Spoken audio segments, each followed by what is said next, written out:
ప్రియ సార్వత్రిక సంఘమా, జనానీకమా, మీతో చిన్న మాట చెప్దామని, అదే నా ఆలోచన పంచుకుందామని చిన్న వీడియో చేస్తున్నాను. ఒకసారి వినండి దయ ఉంచి. మనము ఏ కులం? మా పూర్వీకులు చెప్పారు బ్రాహ్మణులమని, కోమట్లమని అంటారు, రాజులమని అంటారు, జంజపు వర్ణం అంటారు, అగ్రహారీకులు అంటారు, శూద్రులు అంటారు. మరి క్షుద్రులు అని కూడా ఉన్నారు. క్షుద్రులు అన్ని జాతులలో ఉన్నారు. హిందూ, ముస్లిం, క్రిస్టియన్, బౌద్ధ, జైన, అనేక ఇంకా మతాలు మీకు బాగా తెలుసు కదా. కులాలు, మతాలు నాకు కొంచెమే తెలుసు, ఎందుకంటే మా సామ్రాజ్య విస్తరణ కొంచెమే ఉంటుంది. వంటింటికి అధిపతులం కదా. మీ అందరి జ్ఞాన సముపార్జన మరి ఎక్కువగా ఉంటుంది. మరి అన్ని కులముల కన్నా మనము మానవ కులం ముఖ్యమైనగా కలిగి ఉన్నవారు అని నా ఉద్దేశం. ఏ కులమైనా సమాజ సాంఘిక జీవన విధానంలో సమైక్య భావనతో కలిసి నడుస్తూ ఉండాలి కదా. ఒక విషయం మీకు తెలుసు ప్రియ స్నేహితులారా, మనం పరదేశులమని.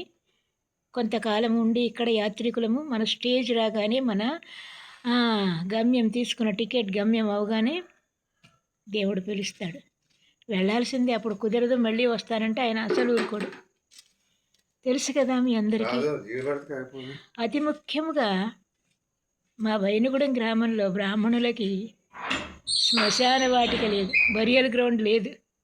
మరి ఏ కులము? చెత్త పాడేసే చోట, చెదారం పాడేసే చోట, ఆ ఒడ్డు పక్కనో, ఈ ఒడ్డు పక్కనో, చెరువు ఒడ్డు పక్కనో, తూటికాడల దగ్గర తాగల పెడుతుంటారు. మా అమ్మగారికి అలాగే జరిగింది. నా అన్నగారి హయాం వచ్చేసరికి ఇంకా నాకు బాధ వేసి కొవ్వూరు తీసుకెళ్ళాను. కొవ్వూరులో ఉంది గోదావరి పెద్ద పాయ, మీ పూర్వీకులది కదా అది. మరి నా దేవుడు కూడా నీరు ఇచ్చాడు, మొదటి నది ఇచ్చాడు, యూఫ్రటీస్. మరి ఆయన నీ కోసం, నా కోసం, ఎవరి కోసం అని ఇవ్వాల, సమస్త ప్రజల కోసం అనిచ్చాడు. మానవ కుల వ్యవస్థకి, మంచి సామాజిక వ్యవస్థకి మూలాధారము కుటుంబ వ్యవస్థ కదా. చక్కని కుటుంబ వ్యవస్థ. ఆ కుటుంబ వ్యవస్థకి మూలం ఒక మనిషి కదా, స్త్రీ లేదా పురుషుడు. ఒక మనిషి నుంచి ఒక కుటుంబ వ్యవస్థ.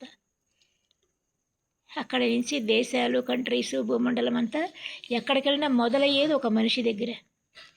ఆ మనిషి జీవిత పర్యంతము కూడా సుఖ సంతోషాలతో, ఆనందాలతో బంధువర్గం మధ్య సంతోషంగా నిలవాలని, జీవించాలని అనుకుంటాడు. ప్రతి కులస్థుడు, ప్రతి మతస్థుడు, ప్రతి వర్గ వ్యవస్థాపకుడు ఇదే కదా అనుకుంటారు. తోటి మానవుణ్ణి హింసించి ఏదో రంగు ఎన్నుకుని దానిని త్రికోణాకారంలో, ఇంకొక మీకు నచ్చిన ఆకారంలో కట్ చేసి అది మా ఇది అని చెప్పేసి వర్గ విభేదాలు, జాతి విభేదాలు, కుల విభేదాలు, మత విభేదాలు, గ్రామ విభేదాలు, ఇవన్నీ ఎందుకు? ఒక పని చేయండి. పూర్వం ఉండేవాళ్ళు బ్రాహ్మణులు అని, అగ్రహారికులు అని ఒక అగ్రహారం, వాళ్ళకి ప్రత్యేకంగా వెలివేసినట్టు చోట ఉండేవారు. వాళ్ళు ఏర్పాటు చేశారు. అక్కడికి ఎవడు వెళ్ళకూడదు, వాళ్ళు దానికి సంబంధించిన వాళ్ళే, ఎందుకంటే వాళ్ళ జ్ఞానుడు అని అనుకునేవారు కదా. వారి జీవితాలలో రోగాలు లేవా, రుష్టులు లేవా, నష్టాలు లేవా, కష్టాలు లేవా, ఇరుకులు లేవా, ఇబ్బందులు లేవా, వ్యాధి బాధలు లేవా, కుటుంబ కలహాలు లేవా, ఆపదలు లేవా, అన్యోన్యత లేని కుటుంబాలు ఎన్నో, కుటుంబ కలహాలు ఎన్నో, కక్షలు ఎన్నో, కుట్రలు ఎన్నో. ఇవన్నీ ఎందుకున్నాయి? అవి మంచి మంచి ఆరాధనలు అక్కడ జరుగుతున్నప్పుడు, అగ్రంలో ఉన్నప్పుడు ఈ విభేదాలన్నీ అగ్రంలోనే ఉండేవి వాళ్ళ దగ్గర కూడా. ఇంకా అనేకం. మరి మీరంతా కూడా ఒక పని చేయండి. మీకు ఇష్టం లేదు కదా క్రిస్టియన్లు అంటే, వీళ్ళకి ఒక ప్రాంతం సెలెక్ట్ చేయండి. ప్రతి గ్రామంలోనూ, ప్రతి ఊరిలోనూ, ప్రతి పట్టణంలోనూ, ప్రతి దేశంలోనూ అక్కడ ఉంటారు. వారితో ఇంకా మీకు పని ఉండదు. వారి ముఖం చూడక్కర్లా, వారిని మీరు ఇబ్బంది పడలా, వారి వల్ల మీరు ఇబ్బంది అక్కర్లా. అది కుదరదు మనకి. మనకి క్రిస్టియన్ కాలేజీలు కావాలి, క్రిస్టియన్ సోషల్ సర్వీస్ కావాలి, క్రిస్టియన్ మిషనరీలు కావాలి. సమసమాజ స్థాపనకి కురీతులు దురాచారాలు రూపుమాపడానికి వాళ్ళ సహాయం, వాళ్ళ ఉద్యమం, వాళ్ళ ఉన్నతి ఇవన్నీ కావాలి. వైద్యశాలలు కావాలి, పాఠశాలలు కావాలి, చదువు కావాలి, నర్సింగ్ కేర్ కావాలి, వాళ్ళవన్నీ కావాలి. సెల్ ఫోన్ కావాలి, మోటార్ కావాలి, కారు కావాలి, విమానం కావాలి. అవి నడిపే, అవి తయారు చేసే వాళ్ళు అక్కర్లేదు. తయారు చేయడానికి జ్ఞానం ఇచ్చే దేవుడిని వారు ఆరాధిస్తారు కదా, అది అక్కర్లేదు. మూలముద్ద మనకి. ఎవరో ఏదో చెప్తే దాన్ని పట్టుకుని అది పడగొట్టి ఇది పడగొట్టి ఎదుటి వాళ్ళ కష్టార్జితాన్ని బుగ్గిపాలు చేసి, నేలపాలు చేసి, బాధ పెట్టి, ఇబ్బంది పెట్టి, కుటుంబాలను పాడు చేసి, భార్యాభర్తల మనస్సులు వేదన పెట్టి, మీరు చేసే గోలకి నా భర్త ఇంక చనిపోతాను, నేను బతకను, నాకెందుకు అని అంటున్నాడు. తల్లి మొట్టమొదటి శపించింది నా భర్తని. తల్లి శాపం పొంది, తండ్రి శాపం పొంది, అన్నదమ్ముల శాపం పొంది, ఈ వయసులో ఏదో ఒళ్ళమ్ముకుని అంటే కాయ కష్టం చేసుకుని బతుకుతున్నాడు. అది కూడా మనశ్శాంతి లేకుండా నా కుటుంబంలో చేస్తున్నారు. మరి మీకు మీకు బాగుందా? మానవ కులం కాదా మనది? ఫస్ట్ ఏ కులమైనా మొదట మనిషిని మనిషిగా చూడండి, మనిషిని మనిషిగా బ్రతకనివ్వండి, చేతనైతే బ్రతికించండి.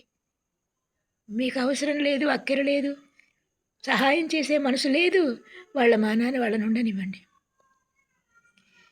ఒక మంచి ఇల్లు కట్టించండి. మీ యువకులందరూ ఏ రాజకీయ నాయకులే కట్టించాలా, ల్యాండ్ లార్డ్సే కట్టించాలా, ధర్మాత్మలే కట్టించాలా? యువకులు ఉత్సాహవంతులు ఇలా మీ శరీర శ్రమ, మానసిక అంతా బలమంతా నిర్వీర్యం చేసుకుంటున్నారు ఎందుకు? తలకు డబ్బు పోగు చేసి సంవత్సరానికి ఒక ఇల్లు ఒక పేదవాడికి కట్టించండి. ఏ ధనవంతులు సినిమా యాక్టర్లే దత్తత తీసుకోవాలా గ్రామాలు? మీరు తీసుకోకూడదా?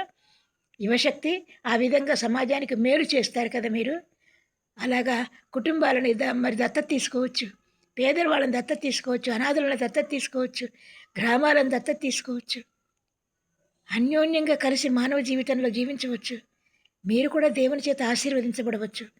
ఆ ప్రయత్నం చేయండి.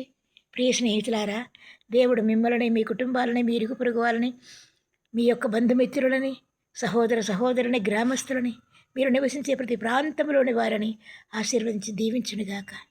ఆమేన్. Praise the lord.